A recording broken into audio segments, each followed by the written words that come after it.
Right now, man, in Cali on Venice Beach, it's Agallah Don, man, and I'm here with no other than legendary Todd Ray, man. He holding the two-headed dragon. What up, Todd? What's going on, man? How's everything? Oh, it's going good, man. Going real good. Yeah. How you been? I'm good. I'm good, man. I'm just out here. I just wound up bumping into him on Venice. And this guy's responsible for a lot of hip-hop classics. People probably walk past him every day, and I didn't even know it was him. I don't ever see him with a hat off, but today I ran into him. And shout to Milano, you know what I'm saying? Shout to the homie and all that, you know what I mean? Wound up working with him on his project, you know what I'm saying? But, you know, what brought you to say you started collecting all? Yeah, just like beats. But I started collecting weird stuff. Right. So, and then everywhere I would go, I'd find new stuff, new weird things. Wow. And then one day I just decided to open the Venice Beach Freak Show. Wow. Right there, right there, like that. Yeah. And, I walked past here one time, but I didn't know it was you. I was like, even I remember the time because I thought it was you, and I was like, nah, that's not him. Yeah, I was with my girl. We walked past, we was, you know, checking stuff out, and then I seen you. I was like, oh man, this is crazy over here. Ain't nothing like this, you know what I mean? I think everybody needs to come check it out, you know, check out the different species and different weird stuff that they got going on here, you know what I mean? But tell me about the old days. Tell me about the old days. Well, you know, Todd always was like, you know, one of those guys that every producer knew about and talked about, because amongst being beat makers and producers, we, you know who had the most records, and Todd Ray would always come up in these situations. Yeah, like I was, you know, to this day, I'm still the king of the crates. He's still the king of the crates. See what I'm saying?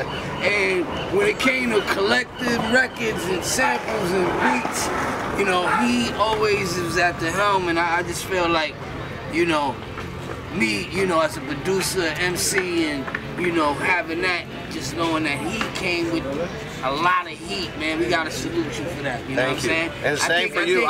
This guy's been hammering for so long. Let me tell you, this guy's the warrior of all warriors right here. Oh yeah. And super real. Super real. I never saw you one day on the street that you weren't super real, and you were pushing every day of your life since I met you. Oh yeah, man. I mean, I met you. Music, you know, bring people together, man, and it's fortunate that you know what I'm saying, I do it for the hip hop, you know what I'm saying? Yeah, you do. I did this in the era where people thought it was a fad, you know what I'm saying? And watch Kane, watch Rakim, you know, my uncle and my godfather, they all had a record store together called Soul Shop. Oh yeah.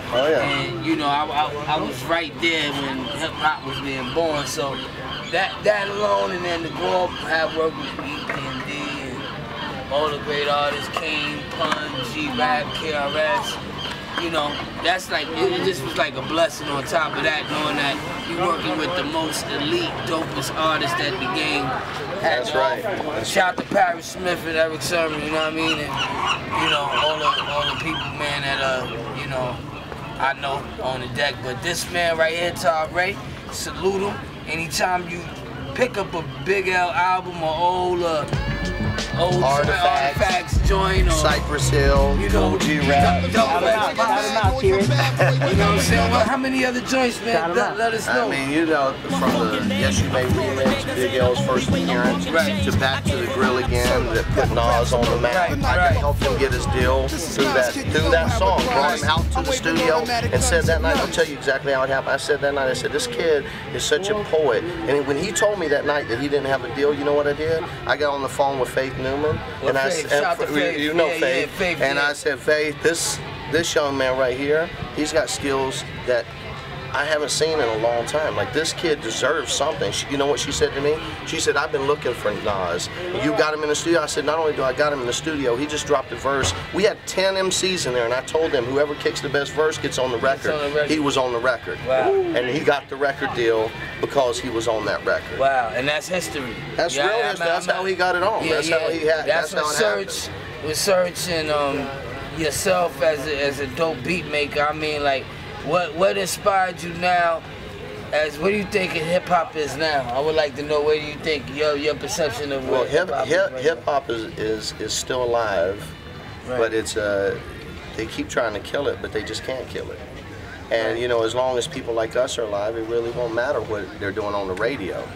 You know what I'm saying? Because the rhythms, the beats, the way it makes you feel, the way you have to express yourself, whether it's through graffiti, rhyming, beats, DJing, dancing, it really doesn't matter. That's hip hop. It really ain't about just shooting people, killing people. Am I right or wrong? It never really was 100% about that. It was about just expressing your heart, your soul's call.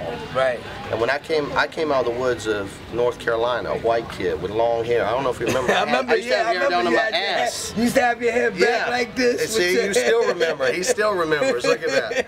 You know what I mean? And people used to look at me like, what is this? And nobody from the South. I don't know if you remember, people wouldn't accept nobody from the South. Well, I think I came to your house with Maddie one time. Yes. With Maddie.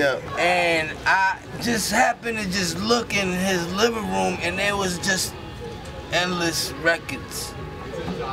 Endless records, and him and the first rock beats, all that stuff. People weren't doing. I mean, there was so many things we tapped into back in those days. Nah, you definitely a pioneer in my book, and you know, I mean, you know, what artists do you think now represent real hip hop in this day and time? Like, that's a good question. Yeah, I just want to get There's some good, I mean, you do obviously, because you're still in it, you're still doing it, and you're still doing it from the heart, the real original way. Well, I'm just make this question more, you know, more broad for the new generation. The guys that's coming out like you know, the J. Cole's, Kendrick Lamar's, Schoolboy Q, you know, these guys, the new generation of them. There's a new guy named Dub, very dope. I like him, from Harlem. I'm just saying, like, the whole wave. I think the way hip hop is this: anybody can pick up an MPC and a crate of their mama's records and can still make a hot beat. That's what it really is. When I got to the top of Warner Brothers, when Milano was on, I got to the top of Warner Brothers, where I'm sitting with the CEO of Warner Brothers, the chairman of the board of Warner Brothers. I'm talking about such high-level people, and then I realized something, that they were manipulating the game to their wishes. And that's when I looked them in the eye and I said, listen, I'm not doing this no more. I'll see you and your big check later. I'm gonna take my money and I'm walking on Venice Beach and open a freak show. And that's hip hop right there. Because you know, you do what you do. You do it the way you feel it. You do it the way you call it. That's bossing up. For those that don't know, you can't let this game suck you in to the point where it controls you. You gotta be able to boss up on the right decisions, and this man right here, salute him, because at the end of the day, he's seen where the bullshit was and then knew what the real was. You separate both, and then you take that real and then you run with it. And now this man is doing a freak show. Listen, everybody that's on viewing this, y'all go see my man T Ray. T Ray. Yeah, I say T Ray. That's what they straight used to like call that. T Ray, you know what I mean? The legendary producer on the beat, still is in my book one of the best. If y'all don't know, one of the illest record collectors in the game, holla. And any of y'all that want to test me, when you get a tractor trailer full of beats, you bring it and I'll show you 5. There you go. Beats. Sick. And I'm telling you. You know what I mean? Shout to my man Maddie C, man. You know what I mean? This is a treat for you. Another one, yeah. Yeah, you know, Scott Free, you know what I mean? You know, Bones Malone, you know what I'm saying? The whole family on the east, you know what I mean? Watching this. I'm here with no other than T Ray, man. This is your boy Agallah Don. We here at the Freak Show on Venice. If y'all haven't seen it, y'all gotta come through, come chop it up with the man. Check out all the ill animals, all the ill two-headed dragons. You're gonna see some shit, and you're gonna bug out if you come here. Hey boys, you know what I mean? The new world has arrived. It's 2012. If you come to Venice Beach, you can see it with your own eyes. Wow. It's there. One love, y'all. Out of here. Agallah Don, Propane, T Ray, man. Swoopy.